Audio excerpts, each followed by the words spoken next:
But it was a fantastic performance from Leeds. They won't care that Liverpool have defensive frailties that they were able to exploit. But as you said, it was a decent performance going forward. They've scored 3 goals in this game, scored a couple of goals against West Ham last week, scored one against Sunderland in midweek with Mohamed Salah on the pitch. However, in the aftermath of that game, it says that Mohamed Salah has been talking to Norwegian television and said, I think it's very clear that somebody wants me to take all the blame. I've said a few times before that I have a good relationship with the manager, and now all of a sudden we have no relationship. I don't know why. It seems like the club are throwing me under the bus. That's how I feel. This club, I will always support it. My kids will always support it. I love the club so much and I always will. It, meaning the situation, is not acceptable to me, to be fair. I don't get it. It's like I'm being thrown more under the bus. I don't think I'm the problem. I've done so much for this club. I don't have to fight every day for my position because I earn it. I earned my position. There is a lot to unpack in all of that, starting with the idea, let's maybe go backwards throughout it, the idea that Mohamed Salah doesn't need to earn his place because he's already earned it with the performances that he's put in historically over his time at the club. No, we know that's an emotional response and doesn't really stack up. Everyone has to keep fighting for the place and performing at a certain level. I don't think he's on his own. I think a lot of other big-name players are starting to get stick and get the fan base turn a little bit against them. Everyone's being judged. Look, so I think his point here is that he's the one who is the scapegoat. It's not true. Yeah, it's not true. I think you can be emotional and you can be angry and frustrated. He's done wonderful things for the football club. You have to keep it in the 4 walls of the club. Knock on the manager's door. Go and see the CEO, whoever it is. Go and see the owners. Do whatever you've got to do. Express your frustration. By doing what he's done, he's causing now the team a problem and the manager a problem, and he's making it all about him. And you just can't do it. Whether you agree with him being left out or not, you don't deal with it like this. Do you think he is being thrown under the bus? Do you think he is being made a scapegoat for the team's failings this season? No, not at all. And I think Danny's right. I just think we shouldn't know about this. We shouldn't even know about this. He should be in those 4 walls, as Danny said. However, I do believe the Diogo Jota situation has hit that football club incredibly hard, and those players, without them knowing how hard it's hit them, because he was so close to all of them. And I believe it's hit Salah possibly more than most, and that's a situation he probably can't get right mentally. That said, as a Liverpool player, doesn't matter who you are, you've got to earn the right to play in the first 11. Inter Milan on Tuesday, Brighton at the weekend. He's told his family to come to the Brighton game because he said he wants to say goodbye, then added before he goes off to the Africa Cup of Nations. So that's slightly ambiguous. But he does leave on the 15th of December. Will we see Mohamed Salah in a Liverpool shirt again, do you think? I do think we will, and I hope we do. I think he'll have time to settle down. The reality is, everybody would want a legend like Salah to go on good terms with a wonderful send-off, maybe at the end of the season, as great players have had in the past. I hope it doesn't end badly because of everything he's given, but there's always a chance if he's adamant. The reality is Liverpool Football Club are in charge of what happens because they've got his contract. He signed the contract. But if he's adamant he wants to leave, then maybe we'll see something in January, but I hope not. But first, to an incredible interview from Mo Salah, who says he feels like he's been thrown under the bus by Liverpool and that his relationship with head coach Arne Slot has broken down. The interview came just a few hours after Liverpool's side drew 3-3 with Leeds United at Ellen Road. We've approached Liverpool for comment. I'm sitting on the bench for 90 minutes, he said. The 3rd time on the bench, I think for the first time in my career. I'm very, very disappointed, to be fair. I have done so much for this club down the years, and especially last season. Now I'm sitting on the bench and I don't know why. It seems like the club has thrown me under the bus. That is how I am feeling. I think it is very clear that someone wanted me to get all of the blame. It is not acceptable for me. I don't know why this is happening to me. I don't get it. I think if this was someone else, every club would protect its player. How I see it now is like you throw Mo under the bus because he is the problem in the team now. But I don't think I am the problem. I have done so much for this club. I got a lot of promises in the summer, and so far I am in the bench for 3 games, so I can't say they keep the promise. I said many times before that I had a good relationship with the manager, and all of a sudden, we don't have any relationship. I don't know why, but it seems to me, how I see it, that someone doesn't want me in the club. The respect I want to get, I don't have to go every day fighting for my position because I earned it. I am not bigger than anyone, but I earned my position. It's football. It is what it is. Has the relationship broken down? There's no relationship between us. It was a very good relationship. And now, all of a sudden, there is no relationship. I called my mum yesterday. You guys didn't know if I would start or not, but I knew. Yesterday, I said to them, come to the Brighton game. I don't know if I'm going to play or not, but I am going to enjoy it. In my head, I'm going to enjoy that game because I don't know what is going to happen now. I will be in Anfield to say goodbye to the fans and go to the Africa Cup. I don't know what is going to happen when I am there. Well, speaking after the game at Ellen Road, head coach Arne Slot had this to say about why he didn't play Salah to Patrick Davison. We were 2-0 up, we were 3-2 up. I think it was at that moment of time more about controlling the game, and we didn't need a goal at that moment of time. And normally, when you need a goal, like last week against Sunderland, I've brought Mo in. Today it felt to me that we needed different players like Wata. I've brought him in many times when we needed to bring the wing over the line. And he gave everything, I think, what I could expect from him, and he was also not part in us conceding the free. What happens with Mo medium, short term, Arne? It's hard to see him accepting a situation like this for too long.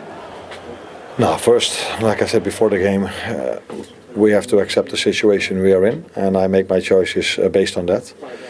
And the short-term future of Mo is that he goes in a week time to the African Cup of Nations, and but before that we play Inter and Brighton. Jamie Redknapp also discussed Salah's future on the Saturday Night Football before those quotes emerged. He's such a legend amongst Liverpool fans. Yeah. A legend, an icon in the Premier League, full stop. But to be sitting on the bench with a face like thunder and not even getting on in a game they haven't won today. Yeah, well, I understand the face like thunder. He wants to play. He's an iconic footballer, Premier League great. And he's probably thinking, why am I not starting? The facts are his form hasn't been good enough. Now, I don't foresee a situation where Liverpool, because I think they would have so much respect for him that they'll be actively trying to move him. I think if he were to happen, it's accelerated really quickly, and if something were to happen as quickly as January, it will come more from him. Could that happen with the African Cup of Nations, though, going on? Because he's going to disappear after that He's going to go away, I think, next week. Is it after? Week on Monday. A week on Monday. Anything can happen in football. If he really decides and he speaks to his agent and they go, look, it's not sustainable. I don't want to. Do you think that would be the best solution for everybody then, if that happened in January? I don't necessarily think in January. I think we've got to just let this settle. But I don't foresee that he'll see out his 2 years of his contract. I think it might be more in the summer if he were to go. I actually have a bit of sympathy for him as well, because as players we build relationships with other players on the pitch, and he was so used to playing and being successful with Trent playing behind him. Yeah. This season he's had a number of right backs playing. He's had Conor Bradley, Frimpong, Szoboszlai, Curtis Jones, with Gomez playing. There's 5 players. So it's hard for him to... A big part of his game was Trent. Trent's gone, of course. But to have that rotation of full-backs and not being able to build the relationships with them, I think he has suffered because of that as well. So I have a little bit of sympathy for him. Listen, we're talking about Mo Salah being on the bench for 3 times. It's probably the most in his whole Liverpool career. Well, it is. It is, yeah. So it's rare, and that's why we're making such a big point about it. But listen, I think he can find his form again. I think if Liverpool get a settled team in there, I think we can see Mo Salah, maybe not at his best, his peak, but I certainly think he still has a lot to offer. I think that's a great point. I still think they're a better team, but Mo's form hasn't been good enough. When Mo's at his best, of course you want him in that team because he gives you a better balance. Conor Bradley as well, I think will probably say he'd rather have him out there. I think if you ask Dominic Szoboszlai, does he want to play right wing? No, he wants to play as a central player. But he has to improve his performances. Let's have a look at what's coming up for Liverpool. He's doing this is just because he's upset about being dropped, and he feels that Liverpool have been playing badly. He feels that some fans and the media have blamed him unfairly for what's going wrong at Liverpool this season, and he feels that he's been made the fall guy. And obviously he's reached the point where he feels that he wants to come out and tell the world how he's feeling. Now, I have no problem with a player doing that. We're all human beings. You know, if he's upset, he's upset. Why not come out and speak to the media? We're all journalists at the end of the day. We want players to be honest when they speak to us. But at the end of the day, when you take the emotions out of this situation and when you take the emotion out of what he has said, from Liverpool's perspective, this changes nothing. He's a Liverpool player. He signed a new 2-year contract. Apparently he earns around £400,000 a week. I believe he's around 33 years old. What options does he have? Who is going to come out and sign him? Who can afford to pay him those kinds of wages? I understand that he's feeling emotional at the moment, and please, I'm not criticising him for what he's done. He's a human being. He can feel however a human being feels. But at the end of the day, he has got a massive contract at Liverpool. It's still got 18 months on it to run, and Liverpool will be well within their rights to just let himself, let him blow it out, get all this off his chest. If they feel that they need to punish him and fine him for breaking club rules, perhaps that's something they'll do.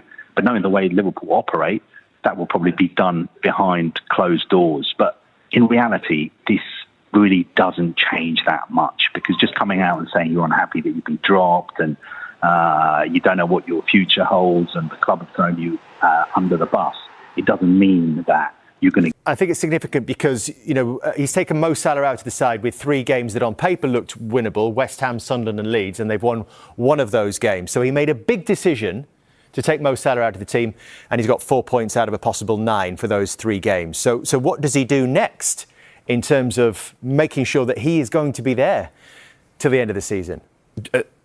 On a slot, yeah. On a slot. Well, I think he's got to just, as I say, pick whatever you feel right now. The way the game is with squad rotation, you have to pick what the team in front of you in terms of who's fittest and who's right. I think Hugo Ekitike needs to run the games. I think that would definitely be starting that one.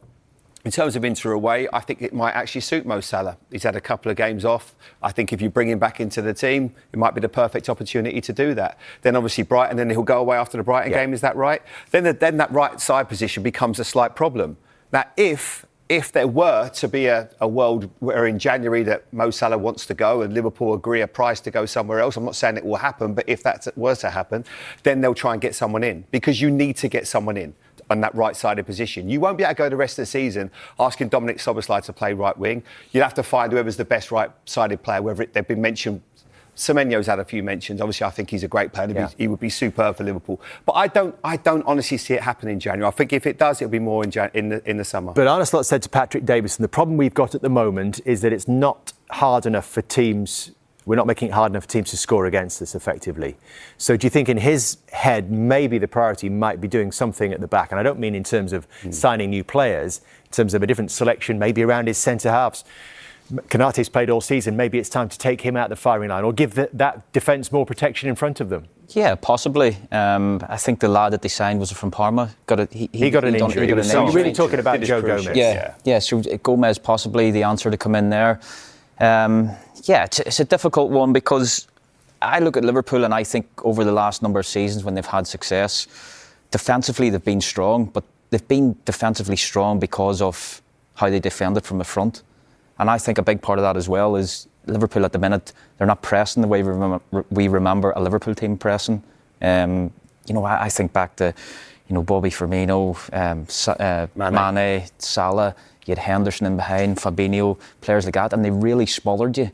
And that was a big part of their success. And I think at the minute, higher up the pitch defensively. We saw a little glimpse of that for the second goal they scored tonight, didn't they? When Szoboszlai started that press and then Bradley actually won the ball. Yeah, and obviously you've got to coach that in them. This is a new group of players as well. And, he's got to, if he can get that right, who knows? I think obviously we look at Virgil, he's 34 now. Maybe doesn't have the pace that he once did have. So if they can be more defensively stable in front, possibly that'll help them. at the back. But again, making rash decisions, individual errors and big moments in the game is not helping anybody. I think the problem is as well, you can't... Right now, it'd probably do Konate a favour just to take him out the firing line a little bit. But they haven't really got those options because obviously you've got to manage Conor Bradley's minutes. Joe Gomez has had so many injuries, you have to be really careful there with his knee. The ideal one, I think, would be to get Gay in January. Now, I think he's out of contract in the summer, so I'm sure Crystal Palace will be looking at that's the only chance or only opportunity to get some money out of that situation. He would be a perfect fit for Liverpool. That's exactly what they need, to play alongside Virgil, and then you can mix it up. You can play a back three even if you wanted to do that. But I as much as the Salah situation will probably dominate, I think they need to get another centre back in. We will see, and we'll bring you some more Leeds reaction